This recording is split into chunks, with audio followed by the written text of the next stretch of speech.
Para falar sobre arquitetura de negócio, nosso convidado, que é uma autoridade na matéria, Júlio Takano. Arquiteto, fundador e CEO da KT Arquitetura, presidente da KTV Retail as a Service, membro fundador da Varejo 180 e da Abiesv.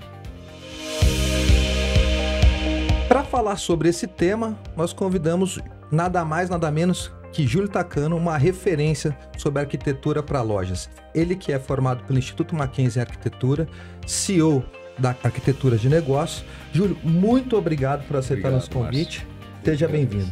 E como sempre, para fazer um contraponto, Júlio, talvez você não saiba, mas a gente sempre convida uma pessoa muito especial que você já conhece muito bem, Fátima Merlin, especialista em gerenciamento de categoria e que está sempre com a gente aqui fazendo um contraponto e trazendo novidades. Ela que também teve na NRF esse ano, certamente tem muitas coisas para nos trazer. Fátima, mais uma vez, obrigado por estar aqui conosco e vamos lá desmistificar tudo que aconteceu por lá e o impacto da arquitetura no varejo brasileiro e mundial. Obrigada, é um prazer. Júlio, me conta uma coisa. Pois não, Márcio. Primeiro, como é que começou essa história de arquitetura na tua vida? Arquitetura de forma ampla. A arquitetura está presente na minha vida desde que minha família inteira, que era composta de médicos, eu percebi que a medicina não seria o meu futuro, porque eu não tinha a menor tolerância para cirurgias, por exemplo. E aí eu enveredei para esta área e na década de 80 eu tive o prazer de conhecer uma pessoa chamada Adelaide Camargo, que é uma arquiteta que demandou os nossos trabalhos, mas disse que naquela época ela não poderia nos contratar, mas ela nos abriu o portal do céu. O marido dela era o Aloysio Camargo, diretor recém-possado, único não holandês na C&A Modas do Brasil. Legal. E desta forma nós fomos visitar o Aloysio e foi a C&A que abriu a nossa empresa de autônomo. Então nós, num universo que o Brasil ainda vendia por venda assistida total no varejo, a C&A trouxe a venda semi-assistida ou autosserviço. E nós, como neófitos e aprendizes, começamos a conhecer esse modelo de negócio que é o varejo de autosserviço, varejo de massa, que democratizou a moda no mundo inteiro. A C&A foi pioneira e foi seguida por outros grandes players hoje, como o Riachuelo, Renner, Pernambucanas, Marisa e outros mais. Mas esse foi a nossa entrada no varejo de moda. E a partir daí o varejo foi até pequeno, vamos chamar assim, porque esse aprendizado de autosserviço ensina muito para os profissionais que trabalham nele. Então é certo dizer que você chegou na arquitetura focada para o varejo de uma forma meio acidental, é isso? Eu posso dizer que sim, mas ela fará parte das memórias para dizer o seguinte: você pode de forma acidental chegar a um segmento, mas para você permanecer nele e se tornar líder, você precisa ter muita perseverança, muita competência. E esse processo não vem só por sorte.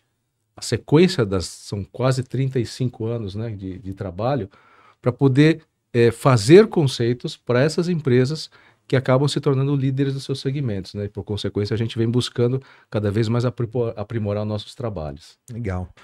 Fátima, essa pergunta é essencialmente para o Júlio, mas a gente também que acaba usufruindo dessa questão de arquitetura em loja, como é que você, olhar de gerência de categoria, olhar de shopping, como é que você enxerga a arquitetura para os negócios do varejo? Olha, é extremamente relevante. Eu brinco, até falo que eu sou uma arquiteta frustrada.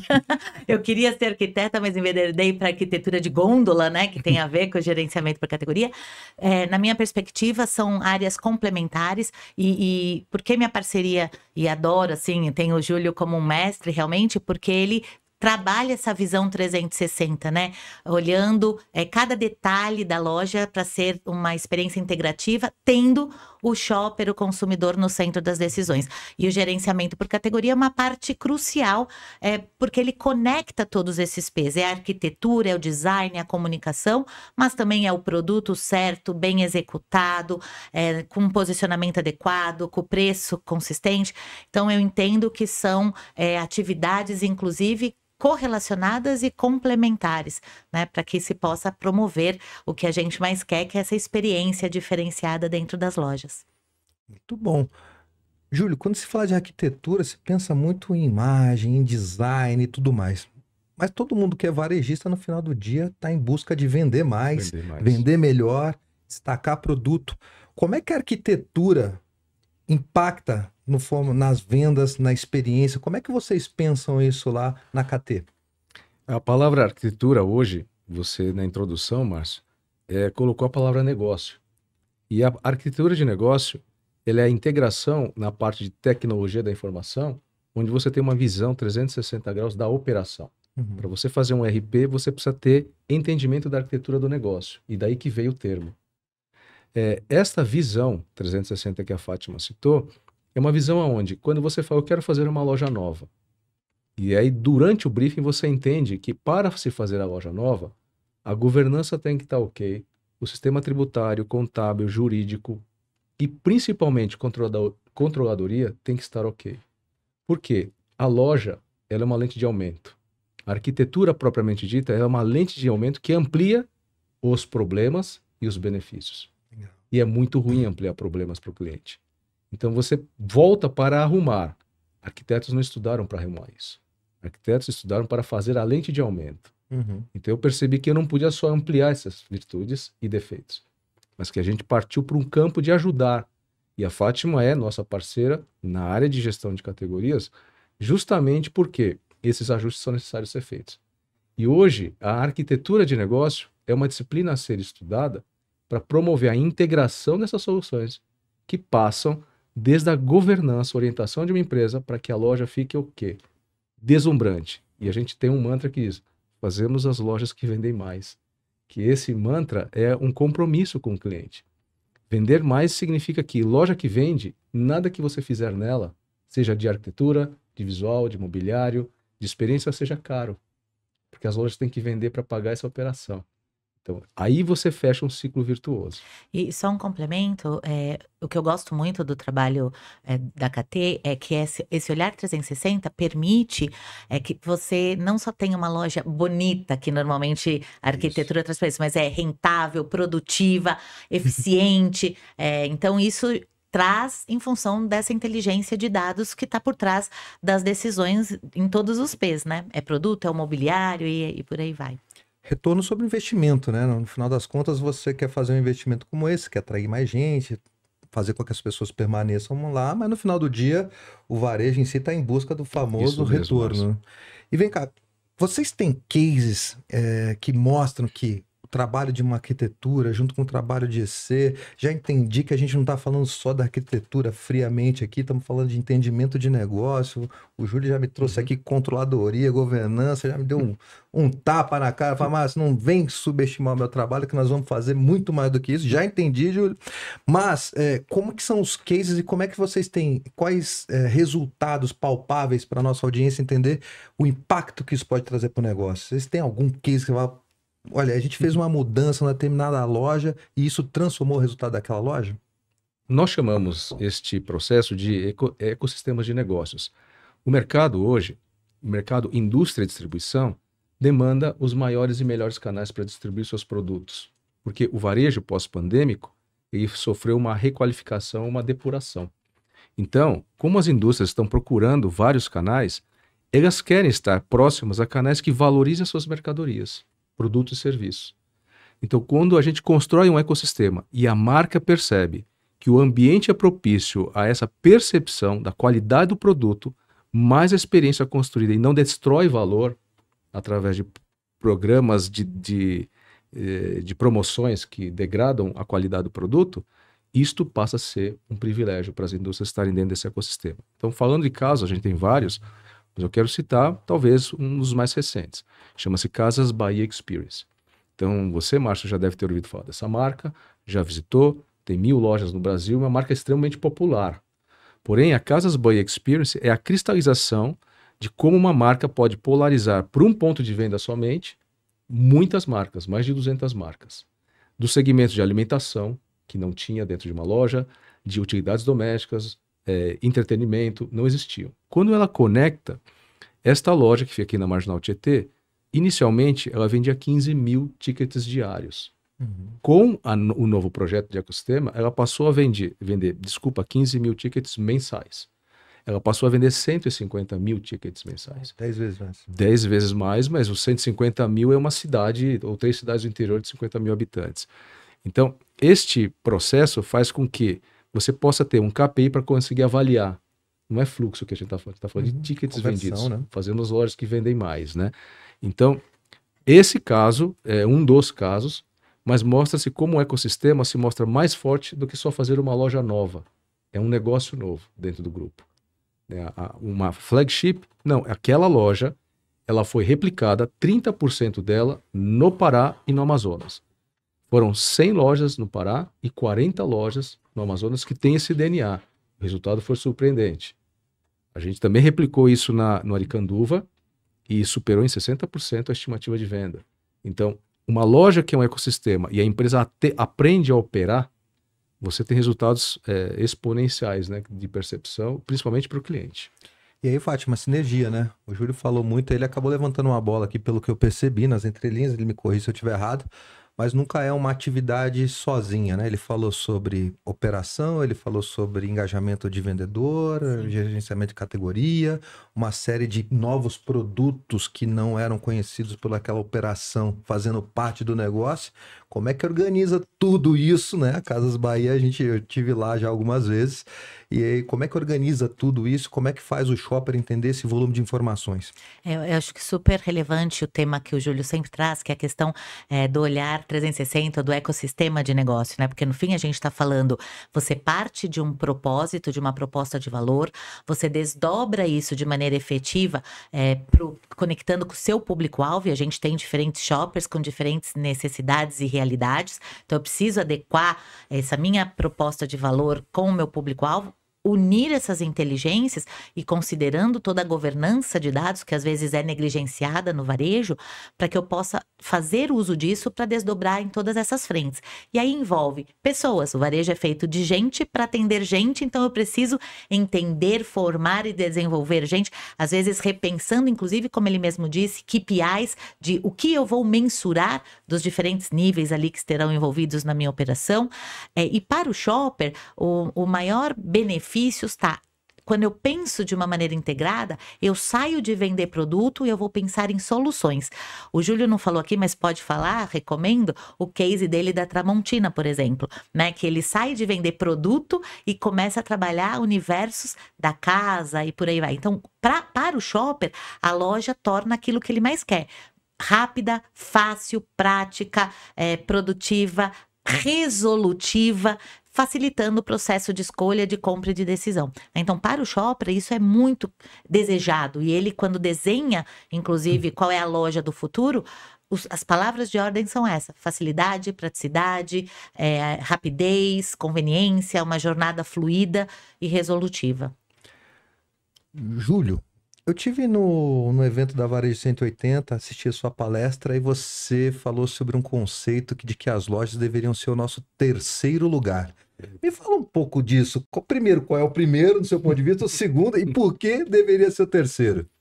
Bem, o primeiro lugar em nossas vidas é o nosso lar. O segundo, por acaso, foi para dentro do nosso lar e para muita gente, que é o home office, né, que é o trabalho. E de verdade, as pessoas estão ficando enclausuradas nesses ambientes e cada vez mais elas sentem a necessidade, hoje, de experiências fora da sua casa. E muitas vezes você vai, por exemplo, a um supermercado porque você é obrigado. Mas os supermercados do futuro vão se transformar no terceiro lugar da vida dessas pessoas. A gente já teve a oportunidade de fazer com a Fátima, por exemplo, a Dalben Supermercados. E a Dalben é um supermercado que não tem mais só o mercado seco. Tem um hortifruti maravilhoso, tem o mercado da Gula, que é um restaurante com carne maturada da fazenda deles, tem experiências de uma adega e também uma cervejaria artesanal, e que você compra monodose para tomar as doses de cerveja artesanal. Então, todo esse processo de jornada mapeada, que envolveu um conceito novo, trade market, que é um tema que a gente vai abordar nesse nosso papo, faz com que você crie modelos únicos. E essa unicidade de modelos é que faz com que o varejo seja do futuro. Porque ninguém mais quer ir no mesmo lugar. Então, o terceiro lugar é aquele onde a gente vai porque a gente deseja, não porque a gente precisa. E se a gente puder definir como é o terceiro lugar, de verdade é aquele onde você tem as memórias que ficam gravadas, visuais, olfativas e gustativas, e as olfativas podem ficar gravadas 40 anos na sua memória. Quem não lembra de um perfume ou de um sabor que reflete no paladar, né, o aroma, de um bolo da vovó? Quem Ou não lembra cheiro de disso? pipoca doce, Cheiro de né? pipoca doce, ou cheiro, ou um aroma de alguém que você amou no passado e fica gravado muito na sua memória olfativa. E a gente mexe muito com essa sensorialidade quando a gente projeta. Isso nós chamamos de jornada do cliente experiencial. Isso vai para cima na prancheta, que é o computador, para a gente transformar essas ideias em espaços realmente cristalizados no terceiro lugar. Então, quando você chega numa loja, você pode realmente dizer, isso aqui é o terceiro lugar. Você vai lembrar da gente e vai levar a sua família para conhecer ou quem você ama. Esse é o objetivo das lojas do futuro. Olha, terceiro lugar. Vocês estiveram na NRF agora recentemente. Fátima, qual que é o seu terceiro lugar em Nova York depois de toda essa sua peregrinação por lá? Sensacional. Até tive a oportunidade de olhar pela ótica do Júlio, né, mais do que a minha, algumas experiências lá no setor alimentar. Eu diria que para mim a Wegmans é o concurso, porque ele é um varejo que vai além de supermercados, ele traz todo esse conceito que o Júlio está falando de experiência imersiva dentro da loja, de hospitalidade, com diferentes serviços e oportunidades ali para o shopper, com uma curadoria impecável de produtos e produtos diferenciados, exclusivos, produtos premium, com a fortaleza da marca própria e trabalho, uma execução muito efetiva dentro da loja também para a marca própria, né? Muitas vezes a marca própria, o trade da marca própria é negligenciado, lá não, lá ele tem também um cuidado de como expor, onde expor, como comunicar, que produtos, como vai ser executado. E no mundo fora do alimentar, a Petco, que é um case também, referência, porque deixou de ser um pet shop e passou a ser um hub de saúde, bem-estar, de cuidado dos pets e dos pais dos pets, porque eles ali também têm todo um programa voltado para até ensinar o pai de pet cuidar do pet. Mas o Júlio tem uma descrição assim maravilhosa sobre essas duas lojas também, no quesito arquitetura, design, visual merchandising.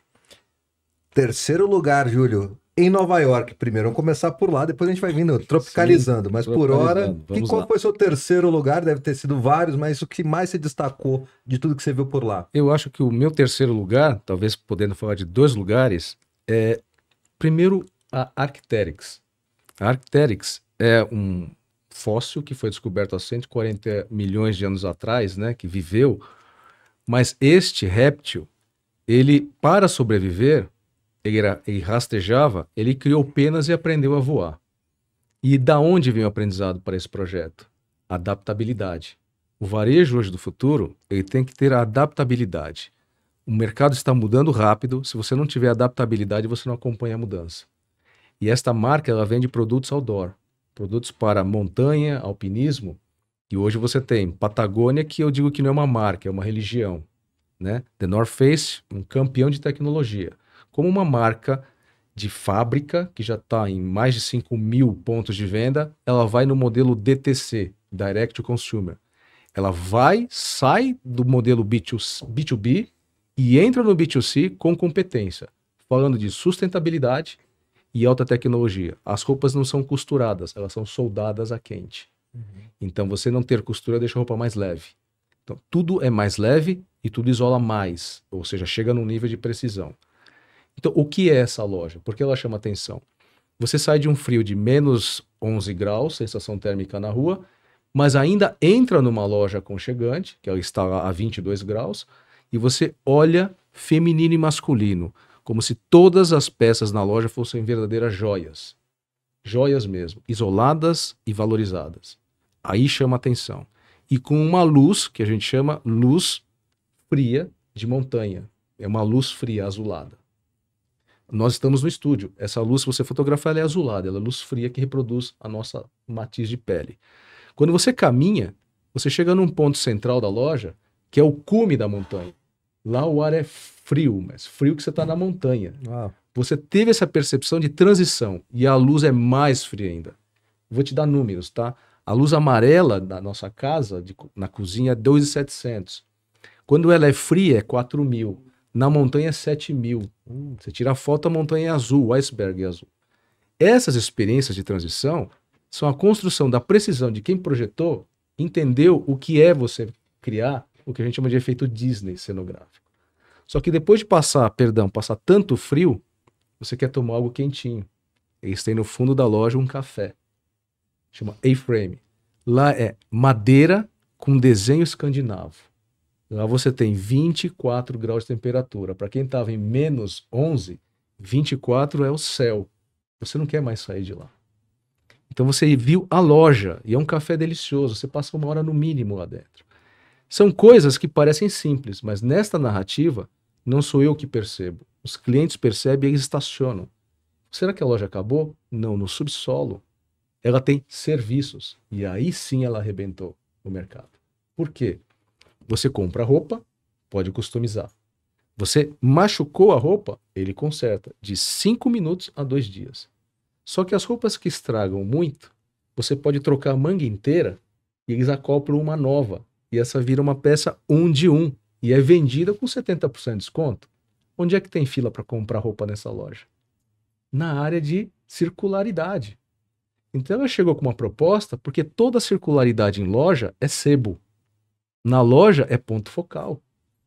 A circularidade é um ponto onde ela se distinguiu pela sustentabilidade, a economia circular. É tão valorizado quanto o que é novo, o que é único. E isso é uma forma diferente de olhar a circularidade. Por isso que para mim é o meu terceiro lugar. Eu voltei para comprar, voltei para estudar e vou levar quem não foi. E o segundo caso é a famosíssima Banana Republic, que os varejistas têm certeza que ela morreu. E passava na loja e não entravam. E esse é o estigma que a gente quer quebrar com esse nosso trabalho. Varejo, você tem que estudar. Não ache que você sabe que a marca já morreu, porque ela pode, como uma fênix, renascer. E a banana renasceu das cinzas. A loja está o melhor lugar para passar momentos agradáveis em Nova York. É a loja mais linda de Nova York, tirando, claro, Hermès, Louis Vuitton, que esses têm a obrigação de criar o oásis de Nova York, a um custo a $100 mil o metro quadrado. Não, mas a banana fez o que todo mundo sonha. Como eu faço isso? Com dinheiro viável. E é um estacionamento de clientes ali maravilhosos. A loja é aconchegante, os produtos estão redesenhados, tem sustentabilidade e tem vários que eu chamo estacionamentos de marido, onde o marido fica estacionado. Eu vi você falando com tanta paixão, a gente está falando de terceiro lugar, e não dá para fugir de propósito, né? Que foi outro tema que foi muito tratado lá na NRF, né, Fátima? Para você conseguir envolver os seus clientes, envolver a tua mão de obra, a tua equipe que trabalha, e até chegar ao ponto de um consumidor entrar na tua loja e ter tantas sensações e percepções, tem que ter algo por trás, certo? Sim, e sabe que eu fiquei impressionada, a gente teve a oportunidade de fazer algumas visitas e ser recebidos com exclusividades ali nas lojas, né? A Nordstrom foi uma e outras tantas, que o próprio diretor falou, olha, é tão sério a questão do propósito aqui, que até para recrutar, a gente prefere recrutar pelos nossos valores, pelo propósito, do que pela competência. Porque a competência depois a gente forma, desenvolve. Então, eles têm programas para desenvolvimento de equipe, eles têm programas e métricas e KPIs para as equipes serem avaliadas e depois serem compensadas também. E isso me chamou muito a atenção, que não é uma cultura muito ainda aplicada aqui, né? Tenho clareza no meu propósito, então eu vou também dar preferência para esse tema na hora de recrutar, na hora de selecionar, porque daí ele fala, muitas vezes o varejista aqui no Brasil fala assim, mas por conta de R$100, não formo não, Fátima, não investe em treinamento, porque por R$100 ele vai embora. Mas se ele for embora é porque não está conectado com a sua proposta de valor, com o seu propósito. Então lá é muito forte isso. Entendo que quase que todas as lojas que nós visitamos, todas elas têm muita clareza no propósito, independente do posicionamento, mas o propósito está muito claro e desdobrado nas ações. Esse que eu acho que é o grande aprendizado para a gente aqui. Então, por exemplo, se eu estou falando que eu sou uma empresa que de fato quero saúde, bem-estar, longevidade, aqui na hora de fazer seleção de produto não vai ter refrigerante, por exemplo, de qualquer tipo. Vai ser uma coisa voltada para orgânico, para saúde, para naturalidade. Então, você vê, por exemplo, o exemplo da Whole Foods, que ele coloca em xeque muitas das verdades absolutas que temos aqui, né? Não, aqui mais de 10 mil itens não entram porque tem algum produto ali, algum componente que possa trazer algum dano ou algum malefício à saúde, ao bem-estar ou à pele. Então, a gente acaba não alocando porque a curadoria de produto é muito rigorosa. E isso para todas as ações. Então é um ponto que realmente ficou muito forte e é um fato que acontece na prática. Quando você vai para essa essência, né? A gente acabou mergulhando muito fundo aqui, quando esse conceito do júri de terceiro lugar é muito potente, porque quando você fala do Whole Foods, por exemplo, eu tomo refrigerante, certamente não seria o lugar que eu frequentaria, mas para quem tem essa verdade dentro da sua casa, dentro do seu trabalho e se identifica com este propósito, esse Muito é forte, um super convite para um terceiro lugar, né? De se sentir parte de uma comunidade, se sentir respeitado, entendido, inclusive. E você trouxe um ponto super relevante, que é essa centralidade no cliente, né? Como a gente tem diferentes perfis, e o que é verdade para mim não é para você, não é para o Júlio, e por aí vai.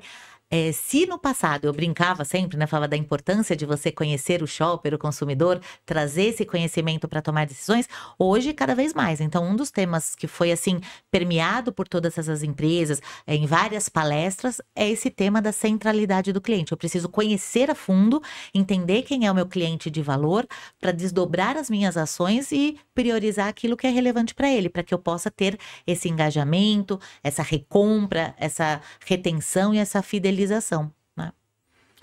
Muito bom, hein? O papo tá rendendo. Eu tô feliz que tem muita coisa boa. Eu acho que tomara que você que esteja assistindo esteja gostando também, tanto quanto eu. Tô aqui, ó, meio de queixo caído com essas feras aqui. Agora, Júlio, só falamos de coisa boa, né? Grandes cases, grandes histórias e tal. É óbvio que você não precisa citar nomes, mas já aconteceu com você, por exemplo, de estruturar um projeto muito bacana, muito legal, e eventualmente, por essas pontas todas que a gente citou aqui, não estar amarrado, o projeto ir degringolando e perdendo potência, perdendo força, é comum, não é? Justamente nós nos tornamos hoje a KT, Arquitetura de Negócios, justamente porque a gente viu que um excelente projeto, na hora da implementação, essa palavra implementação, para fundos de investimentos, ela é quase um dogma. Você pode ter muitas ideias, mas se você não implementar, nada acontece. Então a implementação é fundamental. E é nesse momento que aparecem as frases que a Fátima acabou de dizer. Isso é caro, não vou fazer. Então aqui eu queria compartilhar com a audiência que se vocês olharem esta visão 360 de um negócio, você pode ter uma excelente ideia, ter especialistas para implementá-lo, mas sempre o varejista vai pensar, eu não tenho dinheiro para fazer. Eu garanto a vocês, hoje o que mais tem é dinheiro para fazer as coisas. O que menos tem é projetos que tenham um business plan parrudo, gente capaz de implementar e gerir o capital que vem de investidores que estão buscando projetos com propósito. Se a gente tem projetos com propósito, que sejam, eu como varejista conheço o meu cliente, eu tenho um propósito de ser a marca mais sustentável, mais saudável e que vai levar o meu cliente com mais longevidade para o futuro da vida dele. Isso é Whole Foods. Neste momento, o investidor quer fazer parte desse crescimento. Isso chama-se Retail as a Service. A loja é feita com dinheiro de investidor, com inteligência de especialistas como nós, e eles não colocam $1. Eles fazem loja sem dinheiro. Por quê? O dinheiro deles é usado para tecnologia, qualificação de gente, porque é onde falta dinheiro. Eu falo com vários diretores que cuidam de capital humano e falam, eu não tenho dinheiro para treinar meu time. Pois quando o investidor entra, ele ajuda a construir a parte imobiliária e todo o dinheiro, custo de oportunidade que chama. A rentabilidade do varejo é muito maior que o mercado imobiliário. E o mercado imobiliário quer contratos longos, de 10, 15, 20 anos, para poder fazer com que esse projeto vingue. E o varejista aplica o dinheiro dele no negócio, que no fundo, todo varejo tem que entender, o negócio dele é gente. O varejista forma gente, é a escola. Então quando a gente fala com orgulho, aqui é uma loja, hub e escola, esse é o futuro do varejo. Você replica o modelo. Vou dar números para tangibilizar aqui para a audiência. Walgreens e CVS. Ambas têm quase 10 mil lojas. Ambas quase faturavam a mesma coisa antes da pandemia. Depois da pandemia, a CVS fatura 1,4 trilhões de reais, que é o valor de PIB de país, e o Walgreens fatura 500 bilhões, menos da metade. E da onde vem essa diferença? Capital humano. Durante a pandemia, o fenômeno que mais, a doença que mais assolou a humanidade, apesar do Covid, é a ansiedade e depressão. E a CVS criou um modelo de serviço que chamava Minuto Saúde, que eles potencializaram para um sistema de atendimento psicológico. E depressão você não cura numa consulta, são pelo menos 18 consultas. Então veja que é um pack que você vai, confia no médico e você vai comprar um pacote de 18 consultas. 18 meses fidelizado. Sabe o que é você ter clientes 18 meses indo na sua loja? Imagina. A grande oportunidade para falar por baixo, né? O pessoal paga MBA para estudar isso. Hoje, o pulo do gato é como você atende uma demanda do governo e consegue atender a população. É quase que como se a CVS estivesse terceirizando algo que fosse de competência do governo. Sim. E essas oportunidades existem no varejo. Então, quando você vai, envereda para isso, você tem modelos de negócios que esses são disruptivos e que eles são ignitores para que a gente possa fazer trade com qualidade. Porque quando esse capital humano ele é treinado, uma das coisas que ele aprende, depois de atender muito bem o cliente, é organizar ponto de venda e enxergar que se este topo de mesa aqui não tem alguma informação bacana para o cliente ler, faça-o porque isso aqui é área comercial. Porque nós estamos sentados aqui, eu estou olhando para o topo da mesa e eu poderia estar vendo um cardápio de café, tomando café aqui. É a distância de leitura do cliente. E dentro desse contexto, até vários exemplos que a gente visitou lá, por exemplo, a Nordstrom, trabalhando essa ideia de hub de negócios, de ecossistema, eles trazem a linha da customização, mas fazendo o quê? Empregando costureiras e pessoas ali da sociedade, da comunidade, para oferecer esse serviço diferenciado. Então, mesmo que eu não tenha uma mão de obra internamente seja capaz de desenvolver determinados produtos, determinados serviços, eu posso buscar parceiros estratégicos e apoiar no desenvolvimento dele, apoiando que ele se desenvolva e oferecendo esse serviço dentro da minha loja. Então, eu, além de trazer um benefício adicional ao shopper, eu estou também contribuindo de maneira positiva com a empregabilidade ali da região que eu estou inserido. E isso a gente vê muito forte na Nordstrom, a própria Petco, né, quando começou a produzir produtos de primeira linha para produtos prontos para pet alimentar, inclusive usando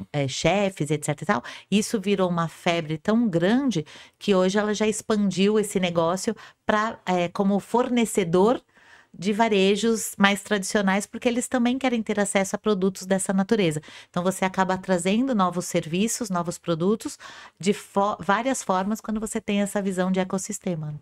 Essa visão sistêmica de ecossistema, ela é tão poderosa, e é um exemplo que a Fátima falou e a gente queria reforçar. O varejista, ele pode assistir aqui, a gente fala assim, eu já entendi tudo. Eu vou pegar o meu mix e vou estender, e vou colocar serviços. E ele chama a esposa, filhos, irmão, parentes, e eles em família fazem tudo. Aí é que dá errado. Porque ele não chamou especialistas. Eu tenho que fazer um café? Não é para a esposa dele fazer isso. A esposa dele é super compradora da parte de cama, mesa e banho, deixa ela lá. Tomar conta do café, chame o especialista da cidade, se ele não quer abrir um café na sua loja, sem pagar aluguel por 1 ano. E depois de 1 ano, negocie o contrato de locação, porque você abriu um canal para ele aumentar a expansão do café dele. E você ganhou um especialista. Massagens, drenagem, depilação, dentro de um ponto de venda, para beleza e bem-estar e longevidade. Quando você traz especialistas no ecossistema, você tem uma chance de acertar. Se você tenta fazer sozinho, vai demorar para aprender o que os especialistas sabem fazer nos setores, né? É muito complexo, né? Você começar a absorver serviços, até mix, né? Ampliação de mix já é complexo. Para fazer isso precisa ser muito bem planejado. Agora a gente falou muito sobre grandes projetos e tudo mais, e aí a Fátima tem um trabalho que visitar aí os sertões, os rincões do Brasil. Como é que esse pequeno varejista pode usufruir dessa questão da arquitetura, de pensar um pouco a sua loja como um ponto de experiência distante? Fátima, traz uns exemplos para a gente, depois o Júlio complementa para a gente se existem projetos ou se cabe para esse tipo de varejo também esse conceito de uma arquitetura de negócios? Olha, até por acaso a gente tem um caso comum aqui. Eu fui convidada para fazer parte do conselho de uma rede, na verdade, 4 lojas apenas no sertão do Maranhão, né? Uma rede de material elétrico, eletrônico, móveis. Ele tem um portfólio assim bem amplo. Agora, inclusive, lançou moto e uma série de outros produtos. E embora uma rede muito pequena, ele tem uma estrutura própria ali de fidelização do cliente, ele que fornece, inclusive, o crediário para os seus próprios clientes, né? 90% da venda dele lá é caderneta, né? Crediário próprio que ele financia.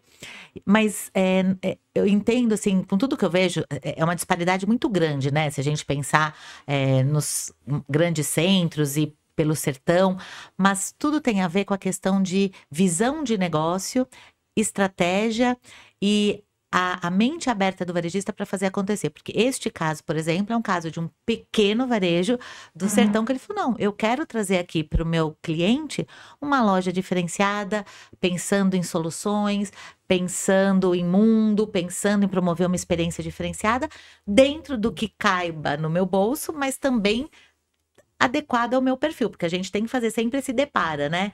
Traduzir todas as inteligências que a gente aprende ali e como isso pode se aplicar no negócio dele. E é um case super interessante, eles contrataram, inclusive, o próprio Júlio AKT para fazer esse trabalho de construção dessa nova loja, que vai ser a loja flagship, a loja modelo num primeiro momento, para depois ele expandir. Então, o que eu vejo? Sim, a gente tem que cuidar muito no Brasil da regionalidade, das particularidades, né? Não achar que o Brasil até o economista lá da Varejo 180 brincou, a Faria Lima, né? Não é. Nós temos realidades muito distintas. E não só em termos de perfil sociodemográfico, mas em termos de hábito, de crenças, de cultura, né? De valores. Então, isso precisa ser levado em consideração na hora de pensar essa visão 360. Mas, por outro lado, também é possível. E tem muita gente fazendo coisas bem interessantes. Utilizando, sim, inteligência artificial para melhorar seus processos, para melhorar a experiência do cliente, utilizando sim essa centralidade do cliente. Poxa, eu não tenho como fazer um estudo, uma pesquisa robusta, mas eu vou olhar ali na minha loja quem entra, quem sai, eu vou olhar o cupom, o ticket para entender a dinâmica de compra. Então tem muita gente, sim, mesmo pequeno, fazendo aí muitas coisas e conta para eles do case, porque eu acho que esse case da Unilar é bem interessante, né? Porque desmistifica um pouco de só para grandes, né? Isso. Vamos lá, Júlio. Esse case da Unilar é do interior do Maranhão e esse empresário ele teve uma experiência já no sistema financeiro, bancário. Então ele é um ícone, já conhece bem a modalidade de saber gerir crediário. Então ele consegue fomentar boa parte das suas vendas. Agora, esse trabalho que está sendo feito não é o de arquitetura de loja, mas sim de arquitetura de negócio para repensar. Primeiro, como pode fomentar os investimentos em cima do modelo de negócio dele. Então, isso ele chamou de CDD, coisa de Deus. Poder ter acesso ao modelo de negócio, chamado arquitetura de negócios, onde a gente cria uma flagship para uma loja, onde a empresa vai aprender a operar esse modelo e replicá-lo. E na cadeia de negócios, o ecossistema já se formou ao redor disso. Exatamente o que a gente falou até agora. Muito bom. Júlio, agora tem uma pergunta, toda vez que a gente fala de experiência, de espaço, e você trouxe um ponto super interessante da Petco lá em Nova York, onde a Petco criou um espaço onde você podia vivenciar uma experiência ou simplesmente de estar próximo do seu pet, um espaço de convívio. Quando se pensa muito do varejo brasileiro e o KPI que mais se usa no varejo é essa questão da gente otimizar e valorizar cada metro quadrado ou melhorar a produtividade de cada metro, o que é um contrassenso quando você pensa em criar áreas, né? O quanto a gente precisa desmistificar isso de que o espaço e o metro quadrado precisa ser única e exclusivamente rentável e o quanto ele tem que estar gerando experiência e atração e um espaço de terceiro lugar para os clientes. Perfeito. Eu digo sempre que 60% da venda vem das paredes. E justamente porque ela tem uma amplitude até 2,20 m de pega, né, que é o espaço visual, 1,80 m é a pega, onde 60% vem da parede e 40% vem do solo. Quando você cria um sistema modular e flexível, você consegue ter a distribuição através de pontos focais na parede que inspiram e as laterais convertem. Mesas de valorização que ou lançam coleções ou fazem um sistema de bota fora, é o in and out, é muito conhecido da Acústico. Esse sistema de varejo, que é uma ciência simples de fazer, faz com que os varejistas possam entender que eu tenho a hora que eu inspiro, tem a hora que eu converto, tem a hora que eu lanço, tem a hora que eu boto para fora. Mas o cliente tem que ter o lugar que eu brinco e eles adoram pensar no estacionamento de marido. Porque ninguém atrapalha mais a compra do que um marido cansado. O marido cansado, ele quer ir embora da loja. E se ele for embora da loja, é game over. A família inteira vai junto. Alguns já estão largando o marido e deixando ele ir embora assistir o jogo. Então, quando a gente faz isso e cria o lounge para ele assistir o jogo, para ele ver produtos também, você atende a família. E esse processo faz com que a loja fique mais democrática, mais inclusiva. Então, dentro dessa jornada, ter a família inteira consumindo nesses espaços, você reconfigura a jornada do cliente. E aí isso torna muito mais prazeroso para todos que estão juntos, né, Fátima? Eu queria até trazer um exemplo real de um varejista. Ele tem uma loja Barra Mansa, no Rio de Janeiro. E ele foi um case que saiu publicado em várias revistas. É um amigo querido, Geraldo Aniceto, até. Porque há mais de 20 anos atrás ele queria trazer esse conceito de ecossistema, de serviço, de gerenciamento por categoria. Ele era uma loja única de 250 metros. Ele falava, poxa, nenhuma indústria quer me atender. Então vou buscar, tentar uma consultoria que possa me ajudar a trazer essa cultura para cá. E aí chegou até na minha empresa. E quando a gente foi lá conhecer, ele tinha um espaço infantil. Pensa uma loja de 250 metros, com mais ou menos 12, porque era 3x4, se eu não me engano, um espaço kids. Aquilo ali, vinda da cultura de varejo, né, de rentabilizar cada metro linear, me chocou e fui perguntar. Falei, olha, que interessante você ter um espaço ali. Ele falou, Fátima, eu tô pensando em duas coisas. Primeiro, o shopper do futuro, porque quando essa criança crescer e ela virar uma shopper com poder de compra, ela vai ter uma questão que não é conversão no quesito oferta e promoção, mas é emocional, de vínculo afetivo com a minha marca. E vai lembrar, quando ela era criança, ela vinha aqui, então aquilo é o shopper do futuro. Foi o terceiro lugar dessa criança. O terceiro lugar. Tempo, né? Não esquece. E segundo, quando a mãe vem com a criança, e a maioria das minhas clientes são baixas rendas, que não tem onde deixar o filho, traz, e a criança tá agitada, etc e tal, a mãe vem, pega correndo aquilo básico que tá na lista e vai embora. Quando ela consegue deixar a criança ali com uma monitora, ela relaxa. Eu descobri, estudando o shopper, que ela fica mais tempo na loja. Então, você entende que é possível, mas é uma mudança cultural, inclusive, que a gente tem um desafio aí, como especialistas, inclusive, de estar todo o tempo trazendo. Então, parabéns aí para vocês também da Soulcast, que traz esses temas para a gente poder discutir e mostrar que uma coisa é a venda de curto prazo, né? Outra coisa é você agregar valor no cupom, e quando o cliente passa mais tempo na loja, quando ele quer passar mais tempo, não é você obrigando ele passar mais tempo, criando barreiras para a jornada, mas quando você cria uma jornada fluida, resolutiva, que ele quer estar ali, sem dúvida nenhuma, a gente tem estudos lá que mostram, normalmente o ticket médio, no mínimo, é 30% maior, né? Então, vale a pena. Muito bom, né? Eu acho que o varejo, ele tá, quando se fala de varejo de futuro e tudo isso que vocês estão tratando aqui, um pouco de deixar essa venda imediatista, de fazer o resultado desse mês para fazer o resultado de vários meses, né? Exato. É olhar um pouco mais para frente sobre isso. Ô, Júlio, a gente estava batendo um papo aqui nos bastidores, né? Falando, eu tô amando essa história de arquitetura, acho que metade da população deve ser um arquiteto frustrado. Com certeza. E eu tô nesse time também. Em algum momento da vida até pensei em parar tudo para começar, em verdade, não deu tempo, o business acabou me absorvendo e me abduzindo e não deu tempo de fazer. Hoje é só um hobby mesmo e muita curiosidade. Tô amando falar sobre isso. Obrigado pelo seu tempo aqui, mas esse, afinal de contas, é um canal de trade marketing, né? E eu tava batendo um papo ali com o Júlio, perguntando, putz, como é que conecta essa história de arquitetura de negócios com trade marketing? E aí ele me contou de um case incrível que ele estava implementando lá no Paraguai. Eu queria que você dividisse um pouco dessa história com a gente, Júlio. Sim, Márcio. O Paraguai, por ter uma tríplice fronteira, ele é de muito interesse para as indústrias que têm produtos para ser distribuídos na América Latina, né? Então nós fomos convidados por um grupo atacadista, é o maior distribuidor, um dos grandes distribuidores de Samsung no Paraguai, e eles nos encomendaram um projeto de negócio, onde a loja deles de atacado, que tinha 300 metros, nós pensamos numa extensão de mix, e quando a gente mensurou o tamanho da loja, ela ficou com 10 mil metros. Uau. Então foi estendido para moda, cosméticos, camping, caça, pesca, lazer, tecnologia, alimentação, e virou uma loja de departamento. Então, para viabilizar esse negócio, a gente foi além do projeto. A gente foi a Assunción fazer a captação desse recurso para viabilizar o investimento de 28 milhões de dólares, né?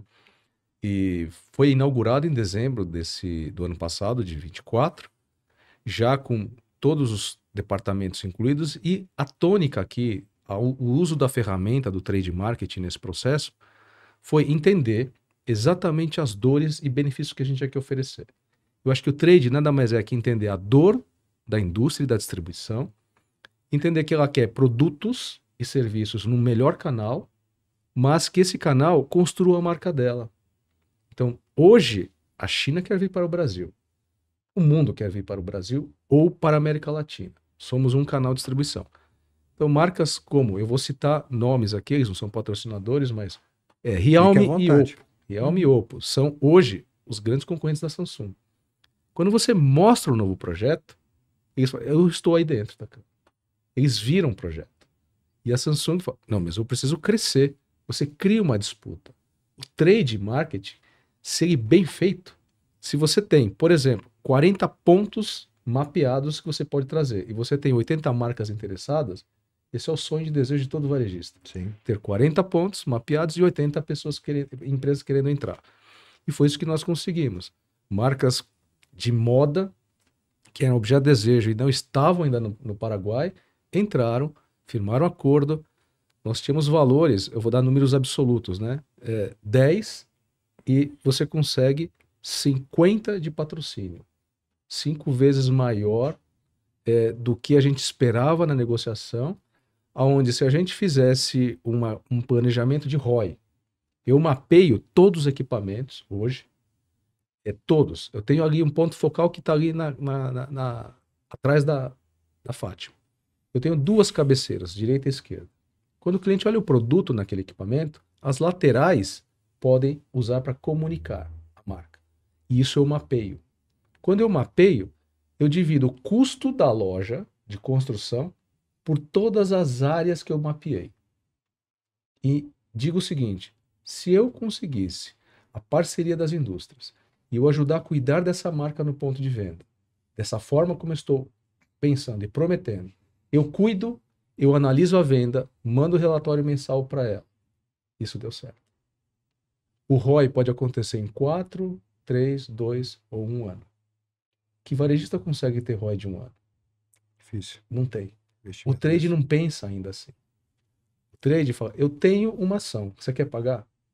A empresa tem que fazer a ação, depois você mensura e evolui. Mas essa forma de olhar 360 é olhar o negócio. A gente não está fazendo uma comunicação de trade. A gente está construindo uma marca e mostrando essa marca para um país inteiro. Ou outros países que vão visitar. Por isso esse projeto se tornou relevante. Por quê? Depois da Casas Bahia Experience, o trade, a gente fala que foi para um trade 5.0. Porque o processo de mapear, fazer com que o valor do imóvel seja pago pelo trade, isso não é feito hoje. O trade não é o responsável por pagar uma obra. O que tem que pagar a obra é a venda de produtos. É a operação. Mas se esta receita ficar neste caixa, você pode fazer processos inimagináveis de construção de marcas parceiras. Isso é que o sistema é exponencial. Porque você entrega serviço para as marcas que estão indo lá. E essas marcas não têm outro endereço a não ser pensar em você. Se levantou uma bola que é desde a outra NRF, é uma bola que está quicando, e aí tem excelentes práticas, mas também tem algumas coisas que virou única e exclusivamente venda de espaço publicitário, que é a questão do retail media, né, Fátima, aqui. Que é onde eu quis fugir, Márcio. Eu quis fugir disso. Exato. Eu não estou vendendo espaço. A gente está construindo a sua marca. A indústria precisa contratar uma agência para construir a marca dela. E os varejistas não são agência. Perdão a interrupção. Imagina. Mas o retail media Conforme o varejista ouve, ele fala assim, vende espaço. Não é nada disso que eu falei. Construa a marca. Exato. E isso vai te dar ROI. É isso que eu tô. Era isso, não é só. Se eu fui mal interpretado aqui, na verdade, assim, pelo que eu entendi, esse é um grande case de como isso foi aplicado, que é uma relação onde ganha a indústria, porque está conseguindo adentrar um mercado, está conseguindo expor seu produto, diferenciar suas características e benefícios, ganha o shopper, porque está conhecendo um novo lugar para consumir ou conhecer novas marcas e produtos, e ganha o varejo que está ampliando seu mix. Então, eu acho que toda a relação de negócio que vai por essa linha, onde todo mundo que está envolvido ganha, já é de sucesso.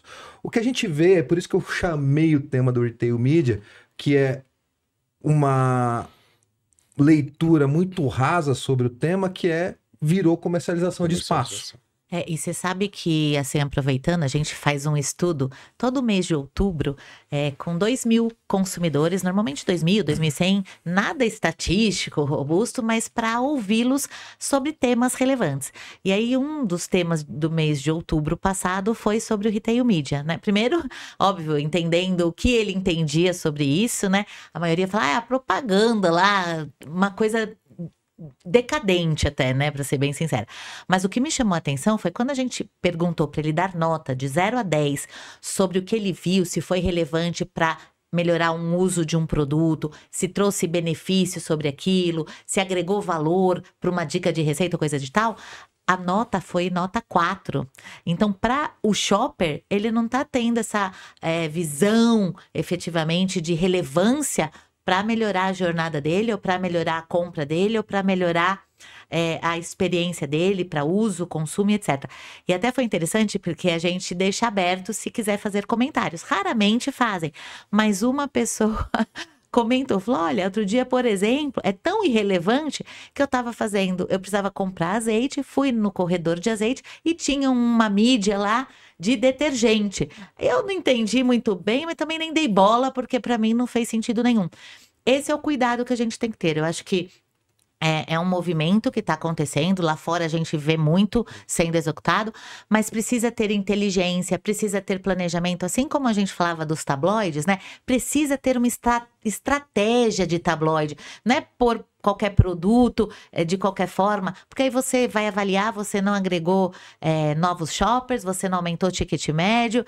Assim também é válido para o Retail Media fazer com consistência, que tenha conexão com a proposta de valor, né? Eu brinco, eu falo, tudo que é ponto extra, inclusive, quanto mais conectado com a categoria, muito mais relevante. Às vezes você vai num varejista, você tem lá o corredor de biscoito, ponta de gôndola de sabão.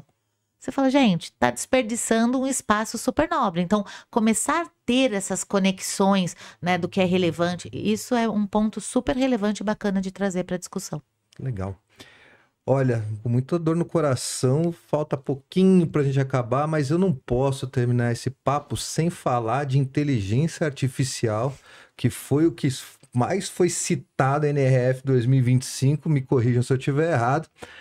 E aí ficou uma curiosidade, porque o grande desafio de IA ainda é aterrissar isso para o mundo real, né? E aí eu vou pedir para vocês que tiveram por lá e viram vários cases, IA aplicado à arquitetura, como é que isso pode ser usado, como é que isso pode contribuir, e depois para a Fátima, como é que IA está ajudando em GC. Júlio, primeiro você. Obrigado. Eu acho não. A IA, como ferramenta de aumentar a produtividade, ela já está sendo aplicada. Não é só na arquitetura, não. No varejo, principalmente. Ou seja, o varejo hoje, que não investir em controladoria, ele não terá investimentos de fundos. Não terá. Fundos imobiliários, principalmente, que olham longevidade. O escritório que usa, escritórios de arquitetura que usam inteligência artificial, é para justamente acelerar o processo de prospecção de imagens que são inspiradoras, para fazer debriefings ou briefings de projetos. Esse processo que é mecânico, repetitivo, e que você, através de uma inteligência regenerativa, você passa o seu conhecimento para a inteligência artificial, é generativa. Você gera conhecimento para ela e ela ajuda você a buscar. Esse tempo de prospecção, você ganha, e esse tempo você usa na inspiração depois. Uhum. No varejo, conferência de notas fiscais, conferência de processos. Inclusive, hoje a inteligência artificial está acelerando e controlando processos trabalhistas. Então, operações estão ficando menores. Você está ganhando mais tempo para quê? Para treinar funcionários. Isso não é tendência, não é NRF. Isso é realidade que foi compartilhada e com o uso que já está sendo feito, está ficando mais barato comprar isso. Então, a boa notícia é que voltamos. Corram atrás, porque isso já não é uma tendência, é uma realidade que, como você não consegue contratar mais gente para poder suprir a operação, os trabalhos repetitivos serão substituídos por inteligência artificial. E o trabalho de controladoria, essa palavra é muito importante. Controlar o negócio. Faz parte da governança e gestão. Se você tem um negócio e fala, tá redondinho? Tá bom, então traz aqui a controladoria, eu quero ver como é que tá seu DRE, como é que tá os seus KPIs e qual é o seu retorno sobre investimento anual. E o Varisto falou, não tenho. Então, você precisa de operacionalizar essa operação através de controladoria para trazer isso semanalmente, olhar, para não fazer autópsia. Porque já foi, né? depois de 6 meses, você vem olhar os números, é autópsia. Sim. Não é reunião de controladoria. Eu acho que a inteligência trouxe muito claro isso para todo mundo, democratizou o que a gente fala nos conselhos. Reunião de conselho, se não tem dados de controladoria, não é reunião.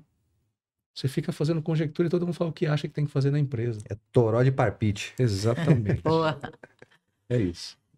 E na prática, na parte de gerenciamento por categoria, o uso tem sido intenso, mesmo aqui no Brasil, para cadastro, né? Você segmentar melhor a categoria, ganhando, eu digo, tudo que puder ser automatizado para trazer mais eficiência e produtividade e até rentabilidade, está sendo feito, né? Então, a parte de cadastro, segmentação das categorias, alocação correta dos itens nas segmentações adequadas, toda a parte de previsão de demanda, de calibrar melhor os estoques, a parte logística, supply, muita coisa sendo feita. E não é de hoje, tá? Essa parte de supply, hoje está muito mais avançado por conta da IA generativa, mas empresas de CRM utilizava-se já de inteligência artificial para construir os algoritmos lá para poder fazer recomendações de cesta, de compras, e hoje isso está potencializado. Então, também na experiência do cliente, na parte de planogramas mais inteligentes para você medir, inclusive, a produtividade de gôndola. Em todas as frentes, a análise de sortimento para dar mais precisão, todas as frentes têm sido utilizadas e aqui no Brasil muitas empresas de tecnologias vendendo todo tipo de possibilidades e de varejo utilizando aí várias empresas e ferramentas para poder trazer essa produtividade. Eu digo que hoje as 3 principais dores do varejo estão nesses pilares, né? Produtividade, eficiência e rentabilidade. Então, buscando a inteligência artificial para otimizar esses processos. Quem é a segunda empresa no Brasil, Fátima? Quem o quê? Quem é a segunda empresa no Brasil? É a Ruptura, né?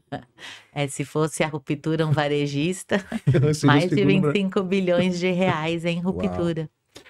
E aí, só voltando para encerrar esse tema de IA, né? É muito comum quando a gente pensa em IA e a gente vai... Nossa mente, nosso cérebro vai nos levando para alguma coisa robótica, alta tecnologia e tudo mais.